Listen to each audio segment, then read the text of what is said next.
네, 안녕하세요. 오늘 소개드릴 논문은 Adversarial Training for Pre라는 논문으로 유립스 2019년에 발표되었습니다. 일단 어떤 사전 지식을 좀 알아보고요. 그 다음에 논문에 대해서 소개하도록 하겠습니다. Adversarial Attack은 일종의 이 뉴럴 네트워크의 강건성을 무너뜨리는 또는 어떤 보안적인 이슈를 만들 수 있는 그런 어택을 이야기합니다. 이 뉴럴 네트워크라는 것이 결국에는 어떤 입력값에 대한 어떤 파라미터를 학습하는 네트워크, 그러니까 일종의 뭐 텐서의 덩어리 또는 행렬이기 때문에 이거에 어떤 클래시파이의 바운더리를 건드리는 행위를 한다면 충분히 그 네트워크를 속일 수가 있을 것입니다. 지금 예시에서 보시는 것대로 어떠한 네트워크가 이 X라는 이미지, 판다 이미지를 처음에는 판다라고 예측을 했다가 사람은 전혀 알아챌 수 없는 아주 작은 노이즈를 섞어주니까 이렇게 바로 뭐 긴팔 원숭이라고 이렇게 예측을 하는 걸 볼 수가 있습니다. 이 공격의 원리를 조금 알려면 이 오른쪽 그림을 보시면 되는데요. 이 코스트가 어떠한 이 J로 시작하는 이 J세타라는 이 로스의 랜드스케이프라고 한번 생각을 해보겠습니다. 그러면 입력 X가 만약에 요 우측에 기울기가 0보다 큰 요 구간에 있다고 한번 해보겠습니다. 이렇게 들어왔고 어떤 파라미터에 의해서 마침 이렇게 기울기가 0보다 큰 구간에 이렇게 있게 됩니다. 그래서 여기서 X에 대한 미분을 하게 된다면 여기서 사인볼을 씌워주면 얘는 플러스 1이 되겠죠. 그래서 여기 수식에 보시는 것대로 플러스 1 곱하기 사인을 하게 되면 이렇게 기울기가 조금 더 커지는 방향, 그러니까 정확히는 다시 말해서 코스트가 더 커지는 방향으로 에타만큼 움직이게 되고 엡실론만큼 움직이게 될 겁니다. 반대로 만약 마침 이렇게 기울기가 0보다 작은 구간에 있었다고 해도 결국 이 사인볼을 넣으면 마이너스 1이 되기 때문에 x 마이너스 엡실론을 하면 코스트가 더 커지는 방향으로 가게 되겠죠. 이 엡실론이 사람이 알아챌 수 없을 정도의 아주 작은 숫자인데요. 이런 거를 섞어주는 것만으로도 뉴럴 네트워크의 클래시파이 바운더리를 넘을 수 있다는 것이 이 어택의 요지입니다. 그래서 이 FGSM이라는 이 가장 베이직한 어택을 코드로 어떻게 구현하는지에 대해서 간단하게 파이토치 코드를 가지고 설명하도록 하겠습니다. 일단 그 공격은 크게 두 가지로 나눠집니다. 내가 어택을 할 때 얘를 어떤 특정한 클래스로 헷갈리게 만들 건지 아니면 정답만 못 맞추게 만들 것인지, 그러니까 어느 클래스로 헷갈려도 상관이 없다, 이런 게 있는데요. 앞에 말씀드린 이 전자가 바운디드가 되겠고 뒤가 언바운디드가 되겠습니다. 또는 뭐 타겟드, 언타겟드 이렇게 표현할 수도 있겠습니다. 그래서 일단 어떤 X 샘플을 클론을 해주고요. 그 다음에 이제 네트워크의 이 파라미터 정보를, 그러니까 정확히는 그 그레디언트 정보를 이니셜라이즈 해준 뒤에 모델에 포워드를 해주게 됩니다. 그래서 이거에 대한 이제 미분 값을 구해야겠죠. 근데 여기서 만약에 이 부분이 조금 헷갈릴 텐데요. 타겟이 없다면, 그러니까 목표로 하는 타겟이 없다면 그레디언트 어센트, 그레디언트를 상승시키는 연산이 되고, 타겟이 있다면 그레디언트 디센트 연산이 되게 됩니다. 이 부분이 좀 헷갈릴 수가 있는데요. 한번 생각을 해보면 그레디언트 어센트인 것은 굉장히 자명합니다. 그러니까 이 정답 샘플의 타겟이 뭐든 간에 일단 이 네트워크가 틀리게 하는 게 목적이잖아요. 그러니까 우리가 그레디언트 디센트를 통해서 로스를 최적화하는 게 아니라 로스를 어센트 방향으로 조금씩 튀게 만드는 것이 이 어택의 목적이기 때문에 마이너스가 붙는 게 상당히 합당해 보입니다. 자, 그러면 왜 타겟이 있는 경우, 목표로 하는 타겟이 있는 경우에는 왜 그레디언트 디센트가 될까요? 만약에 앞에 예시에서 이 들어온 X 이미지가 판다 사진이라고 해보겠습니다. 근데 우리는 이 판다를 무조건 기린으로 맞추게 만들고 싶습니다. 그럼 당연히 이 판다라는 것에 대한 로짓이 기린이란 타겟에 그레디언트 디센트가 되어야겠죠. 그러니까 기린이라는 타겟에 수렴하게 만들어야 되기 때문에 이렇게 타겟이 있는 경우에는 그레디언트 디센트 연산을 하게 됩니다. 그래서 이 3번 같은 경우는 코드 제작자가 아마 그 X의 그레디언트를 초기화하고 싶어서, 그레디언트 정보를 초기화하고 싶어서 이렇게 한 것 같고요. 그래서 코스트 패거드 하고, 그다음 수식대로 뭐 사인 씌우고, 엡실론만큼 뭐 스텝 보내고, 그다음에 클램프라는 함수가 있는데요.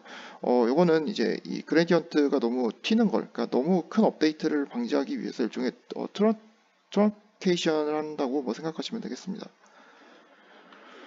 그 다음에 조금 더 강력한 어택이 한 종류가 더 있는데요. 바로 PGD 어택이라는 것입니다. PGD 어택은 위에 수식을 보시면 아시겠지만 그냥 어택의 이터레이션한 부분, FGSM PGDM의 이터레이션한 어택이라고 생각하시면 되겠고요.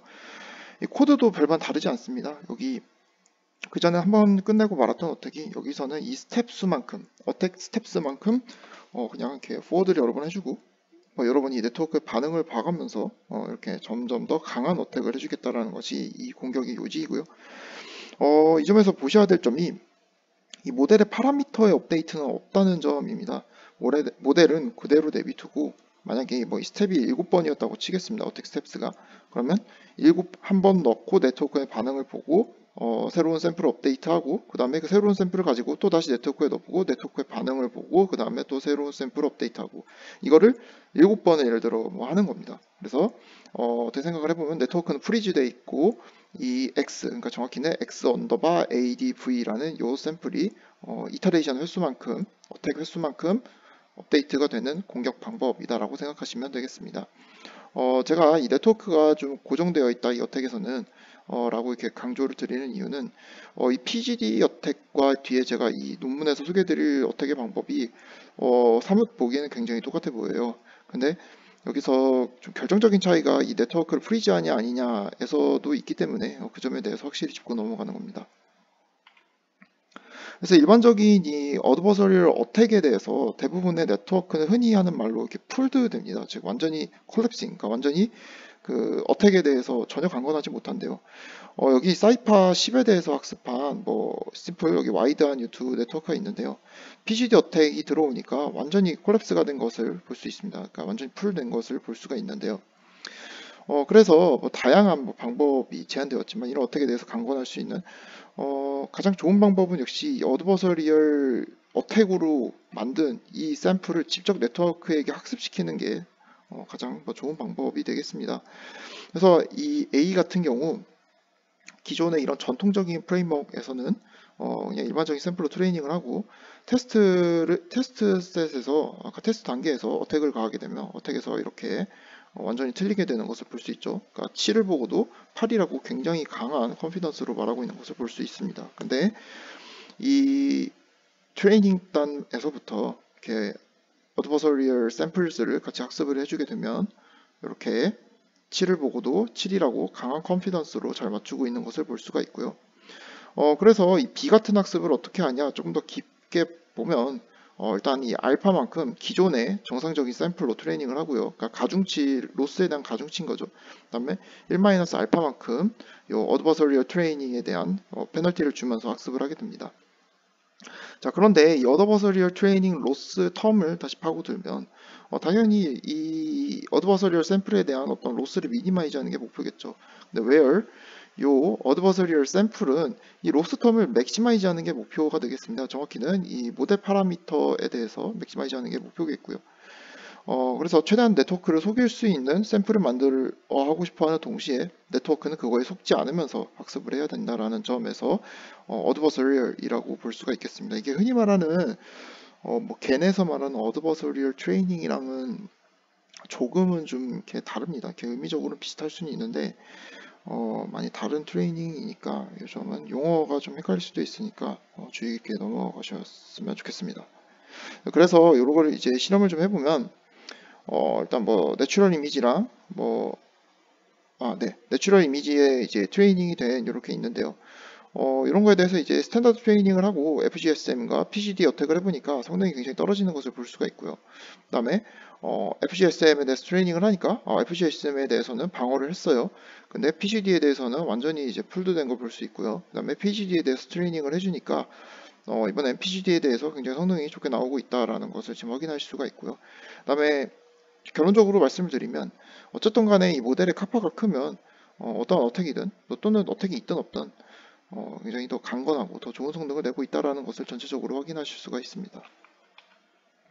그래서 이 논문에 대해서 이제 소개해 드리도록 하겠습니다. 딥러닝에서 이제 많은 CV 태스크 좋은 성능을 내주고 있는데요. 이런 어드버서리 어택으로 인한 보안 이슈가 굉장히 화두가 되고 있습니다.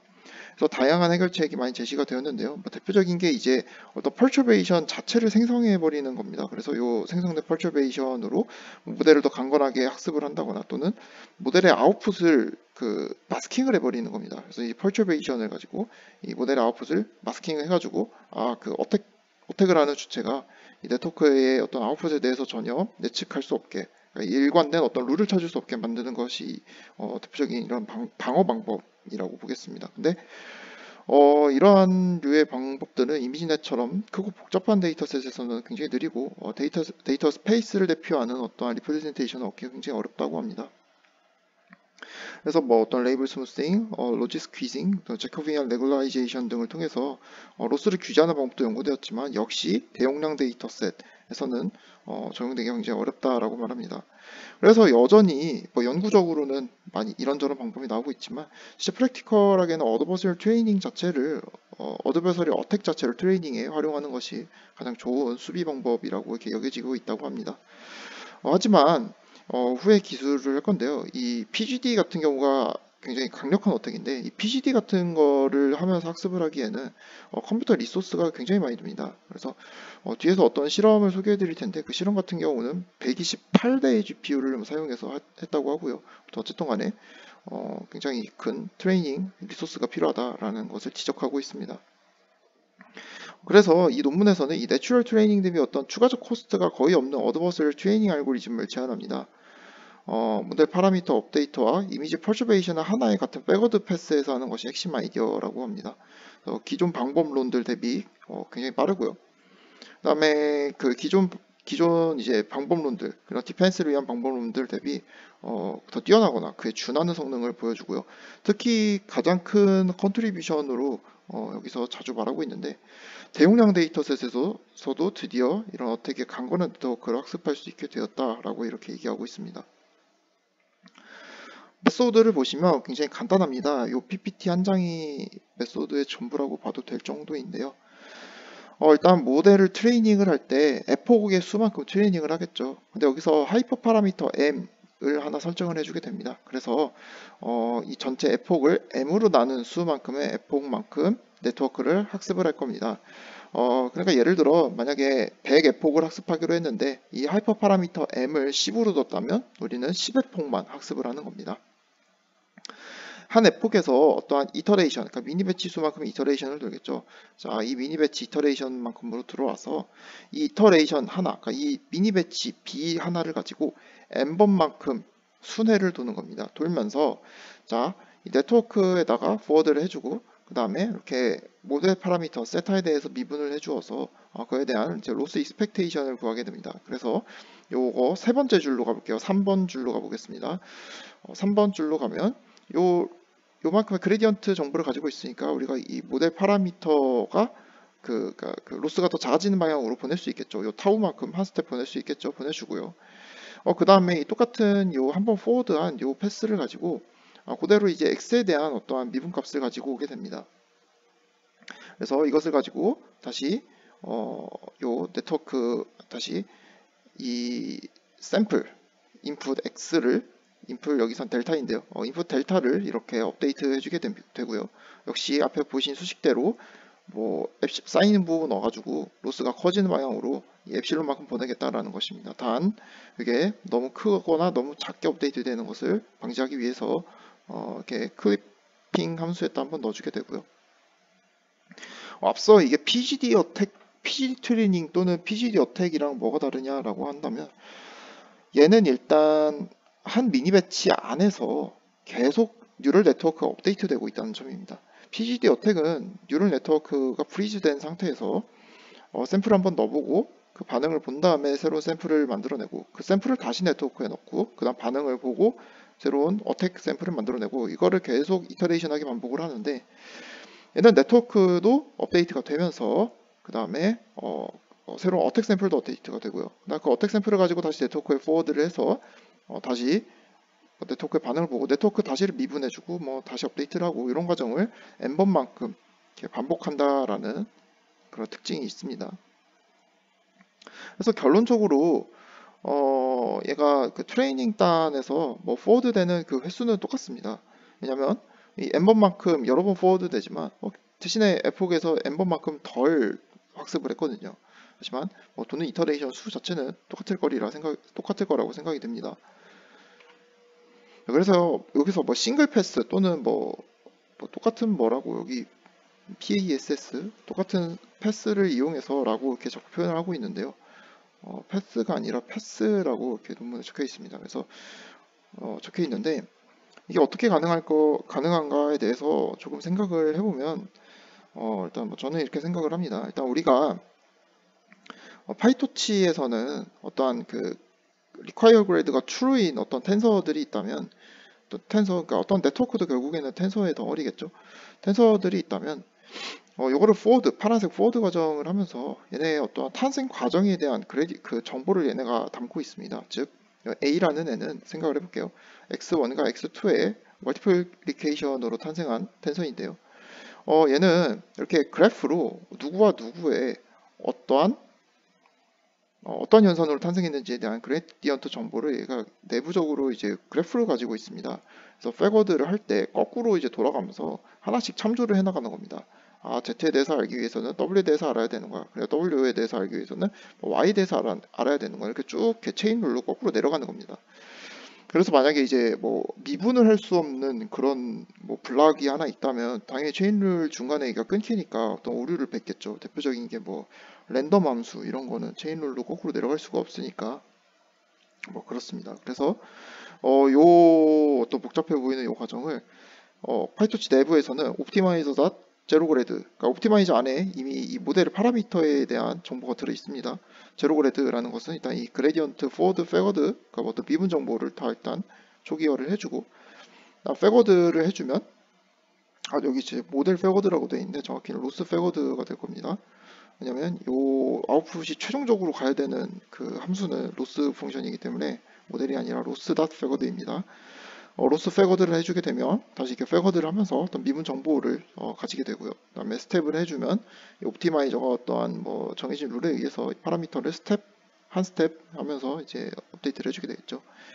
이걸 이제 내부적으로 보면 굉장히 간단하게 보자면 결국 이 웨이트에 대해서 이 로스 텀을 미분을 하려면 결국에 이 뭐 액티베이션에 나온 A에 대해서 미분을 해주고요. 이 A는 다시 이 웨이트로 만들어진 어떤 출력값이겠죠. 출력값에 대해서 미분을 해주고 이 출력값은 결국 웨이트에 종속된 값이니까 웨이트에 대해서 미분을 해줄 수가 있을 거고요. 뭐 이렇게 내려가면 다시 곱해주면 요 우리가 원하는 로 L, 로 W가 나오겠죠. 근데 한 스텝 더 가서 이제 X에 대해서도 다시 이렇게 해줄 수가 있습니다. 왜냐하면 이 W의 값을 우리가 이미 알고 있죠. 실제 이건 리얼 밸류이기 때문에 X 역시 리얼 밸류고 이 X의 변화율에 대해서도 우리는 웨이트를 정의할 수가 있을 것입니다. 그래서 실제 이걸 미분을 해보면 뒤에 코드에 나와 있을지는 모르겠는데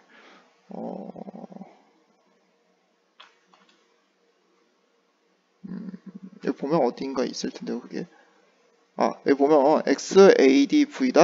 grad 뭐 이런 정보가 있고요. grad. sign 이런 함수가 있고요.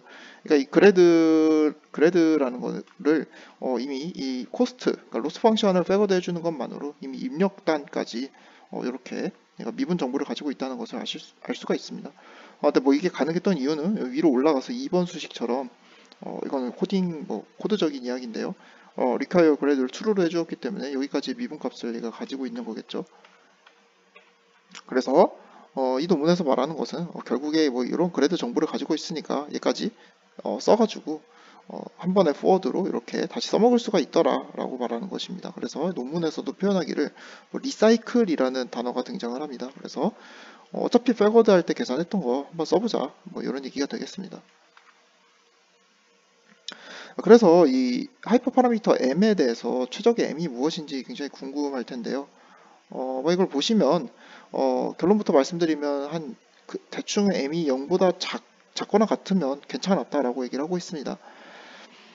사이파 10에 대해서 한번 이렇게 보시면요. 이 모델 어큐러시가 이렇게 플래시 되어 있는데요. PGD7 어택에 대해서 트레인된 어떠한 상한선, 그러니까 그 전에 뭐 소타였겠죠. 이런 게 있는데 여기 대충 m이 0보다 작은 부분에서 기존에 더 좋았던 이러한 트레이닝보다 뭐 더 좋은 성능을 내고 있더라라고 이렇게 얘기를 하고 있습니다.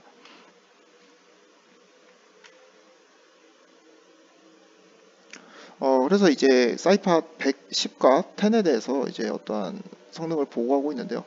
이게 M을 바꿔가면서 보고한 성능과 기존에 뭐 좋았던 모델에 대한 성능을 이렇게 같이 제시해 놨습니다. 일단 제네럴하게 일단 어떤 어택이 들어와도 뭐 좋은 성능을 내고 있다라는 것을 M8에서 좋은 성능 내고 있다는 걸 보실 수가 있고요. 역시 사이퍼 100에서도 요 PGD 20, PGD 100 어택에서 가장 좋은 성능을 내고 있다는 것을 볼 수가 있습니다. 여기서 두 가지 보셔야 될 점이, 일단 이 어드버서리 트레이닝 자체가 어떤 노이즈를 가지고 이 클래시파이어를 건드는 일이다 보니 이 어떤 어택이 없는 정말 클린한 내추럴 이미지에 대해서는 좀 일반화 성능이 좀 떨어질 수밖에 없습니다. 플러스 알파, 물론 사이퍼 100에서도 똑같은 경향이 있고요. 플러스 알파, 아까 말씀드린 대로 PGD 같은 경우는 이터레이션을 7PGD니까 7번 더 돌았겠죠. 그러니까 뭐 대충 한 7배는 시간이 걸렸을 겁니다. 그래서 뭐 7, 8에 56이니까 더 시간이 걸리고 있는 거 보실 수가 있고요. 그래서 이 시간적으로도 굉장히 아끼고 있다라는 것을 확인하실 수가 있습니다. 일단 요거는 이제 좀 정성적인 평가인데요. 이 PGD 어택이든 뭐 이 논문에서 제안하는 프리 어택이든 이 네트워크가 어택을 받으면서 그 어택으로 만들어진 샘플을 트레이닝단에서 학습을 하면서 더 로버스트해진다라는 것이 이 어드버서리 트레이닝의 기본적인 아이디어입니다. 당연히 이 샘플들은 뭐 어떤 미분값에 의해서 이 네트워크가 강건해지는 방향으로 학습이 되겠죠. 근데 이 강건함이고 뭐고 어쨌든 간에 그 샘플이 사람이 보기에 말도 안 되는 샘플을 만들면서 얘가 학습을 하고 있다면 그거는 일반화 성능을 떨어뜨리는 결정적인 요인이 되겠죠. 당연히 뭐 어떻게는 강건해지겠지만 일반화 성능을 떨어뜨리고 뭐 결국 좀 어떻게 보면 그 네트워크의 원래 목적을 좀 잃어버리는 행위가 아닌가 싶습니다. 그래서 그거에 대해서 확인하는 것입니다. 그래서 맨 윗줄은 실제 이제 사이파 10 이미지와 그라운드 트루스 레이블이고요. 이제 그 다음에 이제 어택으로 만들어진 이 샘플들과 그에 대한 레이블이 되겠습니다. 그래서 뭐 이렇게 보시면 이제 두 번째 줄이 또 PGD 어택으로 만들어진 거고요. 이제 마지막 줄이 이제 그 프리트레이닝으로 만들어진 건데요. 두 번째 줄보다 확실히 세 번째 줄이 사람이 볼 때도 더 뭐 말 같고 더 캣 같고 더 플레인 같고 더 카 같고 뭐 좀 더 말이 되는 샘플이 만들어지고 있다 뭐 이렇게 얘기를 하고 있습니다. 그다음에 이게 실제 이 프리어택이 기존의 어드버서리얼 트레이닝과 비교를 했을 때 뭐 좀 뭐 다른 양상 또는 어떤 치팅을 하진 않나 뭐 이런 거에 대한 이야기입니다. 그래서 이 로스 랜드스케이프를 두 가지 버전으로 뽑아봤는데요. 나는 이제 랜덤한 방향으로, 그러니까 말 그대로 랜덤한 방향으로 이제 미분을 해가면서 이 로스 랜드스케이프를 찍어보는 게 있고요. 그 다음에 어드버서리얼한, 그러니까 그 로스를 우리가 정의한 방향으로 한 스텝 밟으면서 이렇게 한 부분이 있는데요. 좀 당연한 얘기겠지만 이 어드버서리한 부분은 미분을 해서 그 로스가 가장 뭐 작아지는 방향 또는 뭐 가파라지는 방향으로 스텝을 하는 거기 때문에 이렇게 요 ADV라는 축 방향으로 더 급격하게 변하고 있는 것을 보실 수가 있고요. 뭐 결론부터 말씀드리면 AC와 BD를 보시면 이 보스 트레이닝 메서드 behave similarly, 그러니까 어떤 랜드스케이프를 봐도 기존의 그 어드버서리얼 트레이닝과 굉장히 비슷하게 뭐 학습을 하고 있다 이렇게 보실 수가 있습니다. 그 다음에 이제 이 논문의 메인 컨트리뷰션으로 가지고 가는 것 중 하나인데요. 드디어 이제 이 이미지넷 클래시파이어에 대해서 잘 학습할 수 있게 되었다. 좀 말이 되는 학습이 되기 시작했다라고 얘기하는 부분입니다. 일단 이미지넷을 내추럴 이미지 그대로 학습을 한 다음에 PGD10, PGD50, 100 어택을 해보면 완전히 네트워크가 사실상 풀되고 있다는 걸 볼 수가 있습니다. 이 정확도는 사실상 네트워크가 찍고 있다라고 보시면 되겠습니다. 그런데 여기서 프리 트레이닝을 해주니까 당연히 일반화 성능은 조금 떨어졌지만 PGD 어택에 대해서도 이렇게 잘 방어하고 있다는 걸 보실 수가 있고요. 그 다음에 이제 기존의 연구들이 이미지넷을 특히 활용한 연구에서 PGD 어택이 들어오면 그런 강건하게 학습을 해줘도 뭐 1%포인트 이하의 탑원 어큐러시를 보이는 경우들도 많다고 합니다. 심지어 뭐 그 전에 어떠한 뭐 소타를 찍었던 모델인 것 같은데 그 모델을 사이티션 하면서 걔는 30PGD 어택에 강건한 트레이닝을 하기 위해서 128개의 GPU를 사용했다라고 하는데 그러고도 35.8%의 탑원 어큐러시를 보고했다고 합니다. 그 다음에 여기서 PGD 어택의 이 이터레이션 횟수에 관해서도 좀 질문하실 수가 있는데요. 이 PGD 50어택 정도면 상당히 강력한 어택인데요. 저자들은 100어택도 한번 더 해봅니다. 그래 놓고 이제 하는 말이 50어택이나 100어택이나 네트워크의 뚜렷한 성능 향상이 보이지 않았기 때문에 이 100보다 더 심한 어택은 하지 않았다라고 얘기를 하고 있습니다. 이제 그 다음으로 이제 그 클린 밸리데이션 셋에 대해서 한번 이렇게 실험을 해보았습니다. 그 다음에 이 다른 네트워크들은 이제 M과 엡실론을 바꿔가면서 트레이닝을 해주었고요. 당연히 이 가장 이 뭐라고 해줘야 되죠? 이 내추럴 네트워크, 그러니까 어떠한 이 강건한 트레이닝도 안 해주는 그냥 생 네트워크는 하이퍼 파라미터가 존재하지 않기 때문에 성능이 당연히 일정할 것입니다. 그 다음에 일종의 성능 상한이라고 보시면 되겠습니다. 그래서 이렇게 뭐 M과 엡실론의 차이에 따른 이런 성능 변화도 보실 수가 있고요. 그다음 이제 PGD 100 어택에 대해서 이 엡실론과 M에 따라 어떻게 반응하는지 이런 것도 확인하실 수가 있습니다. 당연히 이 내추럴 네트워크는 어떠한 강건한 트레이닝도 되지 않았기 때문에 100 어택 정도면 뭐 거의 사실상 네트워크가 아무것도 못하고 있는 수준이겠죠. 그 다음에 이제 그 레스나 50을 가지고 이 무한대 놈, 그 다음에 엡실론 4에서 어떠한 이제 그 성능의 변화를 보고 있는 부분입니다. 그래서 요거는 제가 좀 납득이 살짝 안 되는 게 이미지넷에서 뭐 성능 더 좋았고, 그다음 PGD 어택에서도 요 PGD 2두 번 트레이닝 된 게 뭐 더 성능이 좋았는데요. 저자들이 말하길 얘는 3.46배 시간을 쓰고도 뭐 3% 뭐 4% 포인트의 뭐 성능이 더 좋았을 뿐이다 라고 이렇게 얘기를 하고 있긴 한데, 물론 이 10,000분이라는 게 굉장히 긴 시간인 건 맞습니다. 근데 3.46배 투자하고 4% 5% 포인트 높은 거 정도면 꽤 높은 수치가 아닌가 싶기도 하고요. 그 다음에 이제 마지막에 이제 모델 카파에 관해서 이제 보는 부분입니다. 앞서 제가 그 기존 연구들 이렇게 얘기를 하면서 어쨌든 간에 모델 카파가 크면 얘가 더 강건해지는 경향을 보인다라고 말씀을 드렸는데요. 물론 여기서도 같은 경향을 보이고 있습니다. 레스넷이 좀 더 와이드해질수록 이렇게 성능이 더 좋아지고 있다라고 보실 수가 있습니다. 결론적으로 이제 어드버서리 트레이닝은 네트워크 강건성을 키우고 해석 가능성을 올려주지만 너무 큰 컴퓨팅으로 인해서 사실 활용하기는 좀 어려웠습니다. 그래서 이런 프리트레이닝은 내추럴 트레이닝과 거의 비슷한 코스트를 사용하면서도 어드버서리 트레이닝의 장점을 모두 구해냈다는 점에서 의의가 있습니다. 발표 여기까지 하도록 하겠습니다.